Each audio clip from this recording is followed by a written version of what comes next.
Pernah kebayang nggak gimana caranya mengatur ribuan bahkan jutaan perangkat di dalam sebuah data center yang super kompleks? Nah, hari ini kita akan bahas solusinya. Sebuah konvensi penamaan aset global. Kedengarannya mungkin teknis banget ya, tapi percayalah, ini adalah kunci untuk mengubah kekacauan jadi keteraturan. Yuk kita lihat gimana sistem penamaan ini bisa jadi pahlawan di dunia data center modern. Nah, kutipan ini benar-benar kena di intinya. Data center itu kan isinya padat banget, ruwet. Kalau kita nggak punya cara yang jelas buat ngenalin tiap komponen, dari server, kabel, sampai panel listrik, wah, urusannya bisa jadi mimpi buruk. Ini bukan lagi soal rapi-rapian, tapi ini soal kelangsungan hidup bisnis. Pertanyaannya bagus banget kan? Jawabannya itu bukan dengan sesuatu yang ribet, tapi justru dengan sistem yang elegan. Sebuah sistem penamaan yang logis, punya tingkatan, dan yang paling penting, dipakai seragam di seluruh fasilitas. Inilah yang kita sebut konvensi penamaan global. Oke, kita bedah lebih dalam lagi masalahnya ya. Kalau kita susah mengidentifikasi aset, itu artinya apa?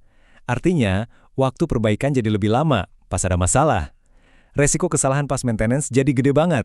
Dan manajemen kapasitas jadi nggak efisien. Jadi, ini bukan sekedar ngasih nama. Setiap detik yang kebuang buat nyari-nyari barang, itu adalah ancaman langsung buat janji layanan 100% kita. Dan inilah solusinya, sebuah struktur penamaan yang hierarkis. Gampangnya gini, anggap aja ini kayak sistem alamat rumah yang super-duper detail. Kita mulai dari yang paling umum, yaitu negara, terus kita telusuri lebih dalam lagi, sampai ke unit server atau bahkan port spesifik di dalam rak. Setiap aset jadi punya alamat uniknya sendiri, nggak bakal ketukar. Nah, disinilah kita bisa lihat betapa kerennya sistem ini. Coba deh perhatiin tabelnya.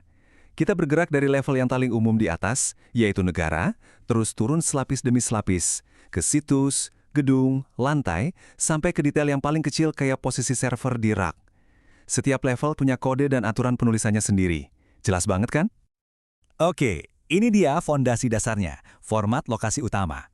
6 elemen ini, kalau kita gabungin, bisa ngasih kita koordinat geografis dan arsitektural dari sebuah aset. Ini adalah bagian pertama dari KTP unik setiap perangkat, yang ngasih tahu kita di mana persisnya barang itu ada di dunia ini.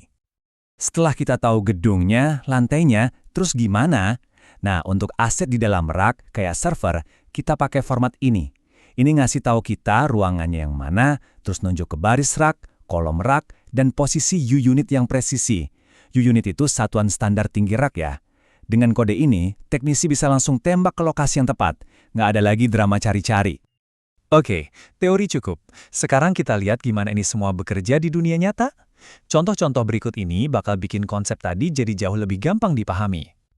Yuk kita bedah bareng-bareng kode ini. IDN itu Indonesia. KRI itu Kepulauan Riau.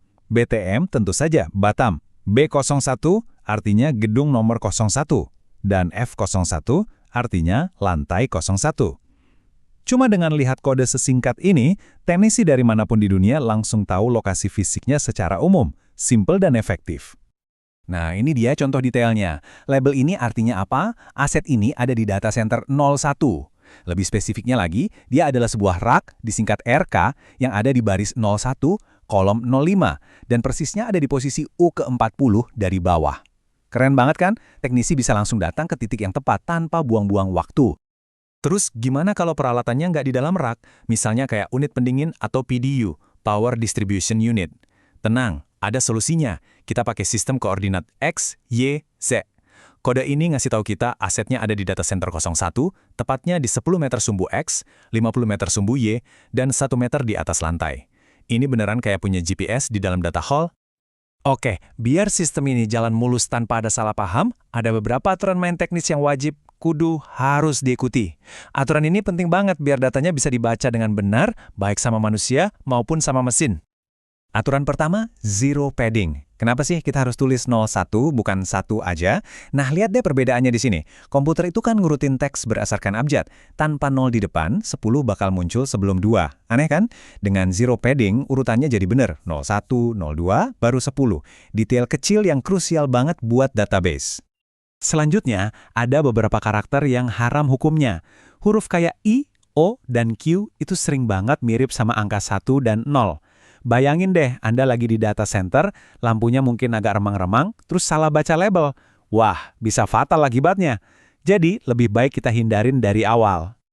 Dan yang terakhir, tapi super penting, konsistensi. Selalu gunakan huruf kapital. Kenapa? Karena beberapa software manajemen itu sifatnya case sensitive. Artinya mereka nganggap B01 yang huruf kecil dan B01 yang huruf besar itu dua hal yang beda.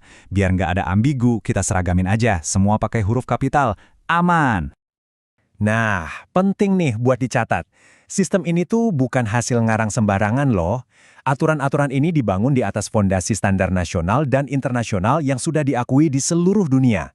Inilah yang bikin sistem ini kredibel dan sejalan dengan praktik terbaik global.